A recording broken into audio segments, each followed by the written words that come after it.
Good evening to everyone. I hope everyone's having a beautiful day today. I would like to start my video off by saying that I fully support the striking efforts of Lyft and Uber drivers and gig workers city to city, state to state. New drivers and future drivers, and to those who enjoy my content, please pay attention.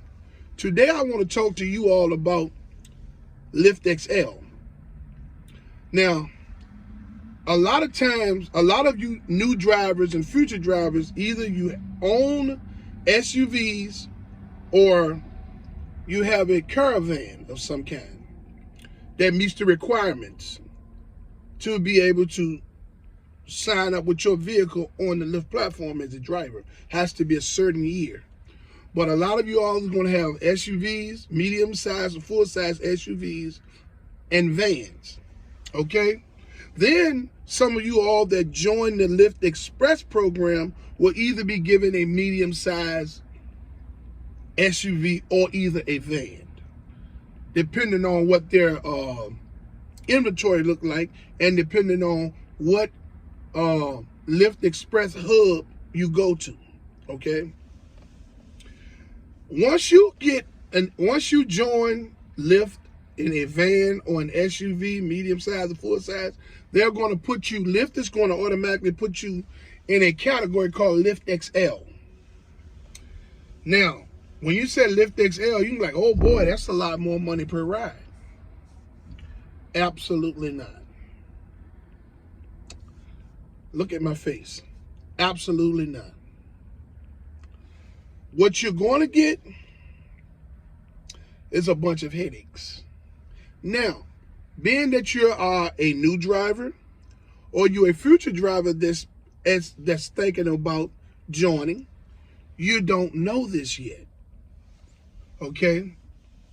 But you will find out, and you will find out quick. Now, as a Lyft XL driver, you're going to be tasked with the same task as people with smaller vehicles. Only you're going to be tasked with taking larger groups. And a lot of times, if you live in a city or a state where there's a lot of nightlife, college campuses, event venues, and things of that nature, you're going to be picking up a lot of groups because you're in a Lyft XL category. And the groups may vary. You know, it could be several married couples that may meet up at one person's house, and they will all try to pile in your vehicle. It could be 3 different married couples, so that's 6 people. You could have a medium-sized to large-sized SUV, and they're going to cram as many people as you allow them to get in your vehicle. You're going to take them maybe 6, 7, 8 miles away from where you picked them up from, and Lyft is going to pay you $7 or $8. You're not going to get an extra dollar for everybody, or there will not be a fee for multiple people. You're going to get paid. If it's a trip where it's carrying 6, 7 people, 8 people, you're not going to get paid nothing but the cents per mile and maybe a 50 cents more or something like that. That's it. So you might make $7.85 for hauling 8 people 8 to 10 miles away. Depending on what area that you're in and how much cents per mile you get paid per mile. If you're in a high demand area, your cents per mile may be up a little bit, maybe around about 85, 90 cents per mile, okay? So you might wind up with $10 or $11, you know, so for driving all those people around, okay? Now, okay, it's going to be times where you're going to, as a Lyft XL driver, someone with a van or an SUV, medium size or full size, there's going to be times where you're going to get these XL calls and it's going to tell you, Lyft XL request. and it'll show you the upfront cost. It'll show you the upfront pay. It may be $11. When you get there, it's a whole softball team. Now, your vehicle can only probably fit 5 people comfortably. So when you get there, it's a whole softball team. Dirty clothes, dusty cleats, all of that. And if it's 12 of them, they're going to try to cram the whole 12 in the vehicle. Oh, we can sit on each other's laps. We can do this, we can do that if you allow them to. If you allow those people to cram in your vehicle, you are posing a risk. If there's an accident, these people can really get hurt. That's going to fall on you.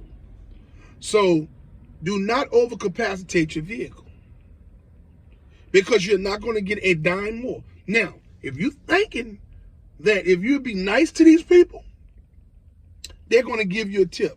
Let me explain something to you.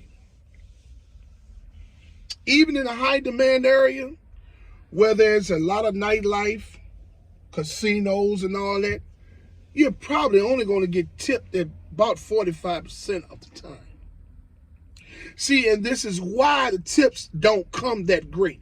All of this stuff about get out and help the people with their luggage and get out and open the door for the people and all that. Listen, about 45% of the time, you're going to get a tip. The rest, you're not. Now, that's a low percentage because I'm being realistic. You can get out of the car and you can take luggage out of your bag. You can put luggage in your vehicle for these people and doing all of that stuff. And a lot of them still won't tip you. And I'm going to tell you why they won't tip you. Because Lyft is charging these people out of the yin yang on their end. The only thing that you know is how much they're going to pay you. You don't see what the rider is paying and what Lyft is paying you. This upfront pricing that they call themselves doing is still no good.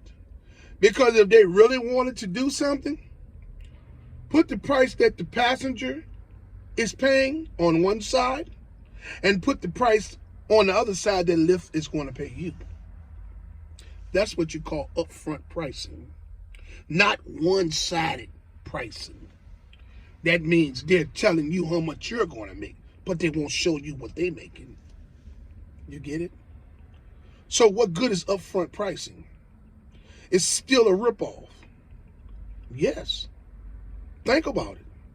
They're going to show you what you're going to make, but they're not going to show you what the passenger is paying.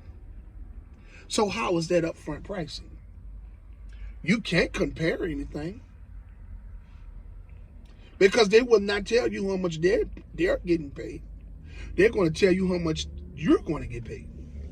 So you're going to load, when you're driving Lyft XL, just know this, new drivers and future drivers, and to those who want to know this information, a medium-sized SUV to large-sized SUV, a Caravan, you are going to be put in Lyft XL category.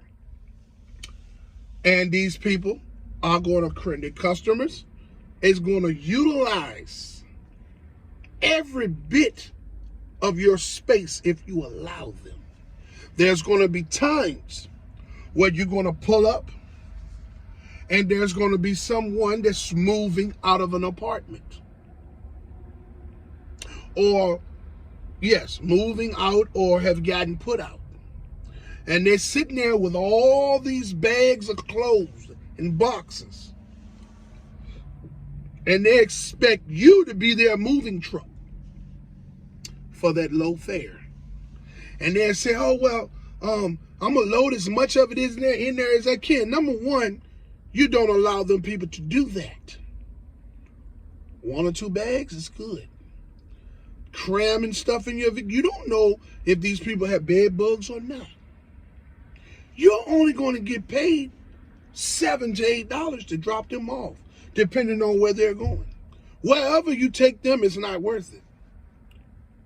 The ride is for them, but you're taking them and all of their luggage. I mean, their bags and their luggage too. Then some of them will expect you to get out and help them with that stuff. This is because this is how Lyft has made this platform, so that the gray areas in this app would allow the riders to manipulate the service, and this manipulates the driver, who is already getting paid very little cents per mile and money on a daily basis. As a Lyft XL driver, you just bought yourself a bunch of more problems. A bunch of people moving, a bunch of people when you pull up, they got all this luggage, and then they want to cram the luggage in along with all of the people. And then you drive them 10, 11 miles, you might make $12. They're not going to tip you. Don't even waste your time moving their bags and their luggage, because this is not your job. Your job is to pull up, open up the trunk, let them situate their own luggage. You don't pick that stuff up and put no muscles in your back. You're not getting paid for that. You're not a delivery driver. You're not a concierge. You're not a chauffeur. What, butler, chauffeur, whatever it is. You are a driver that gets paid cents per mile in your area to pick people up and to drop people off. Pulling up the grocery stores, and you got somebody there that's 70 years old that done went in there purposely and made $300 worth of groceries. $150 of it is water and cases of sodas. And they're going to ask you, hey, you going to help me with this stuff? Absolutely not. That is not your job. Your job is to pull up, open up the back, let them situate that stuff in the back if it fits. And then if it don't fit, then they got to call another Lyft. But you do not pick that stuff up, because it's not your job to assist them with their groceries. If they can't walk, that's not your fault. They should have a care assistant with them. Lyft drivers do not get paid any money to compensate us for anything extra. Now, you all that feel like you want to do the extra stuff, so be it. Drive your vehicle or the vehicle that you're leasing or whatever how you want to. Be the Lyft driver that you want. If you think that that's going to get you more tips.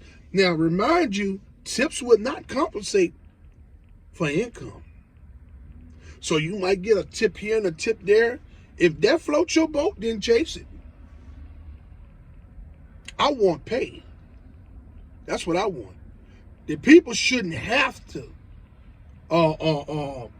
We shouldn't have to struggle to be drivers on the Lyft platform and hope for tips. Lyft is charging these people out the yin yang, but then in turn telling the drivers to be nice to the people and to help them with their groceries and their bags and their luggage, and you can get a tip. Absolutely not. 45% of the time, realistically, you will get a tip, even if you're in a high demand area.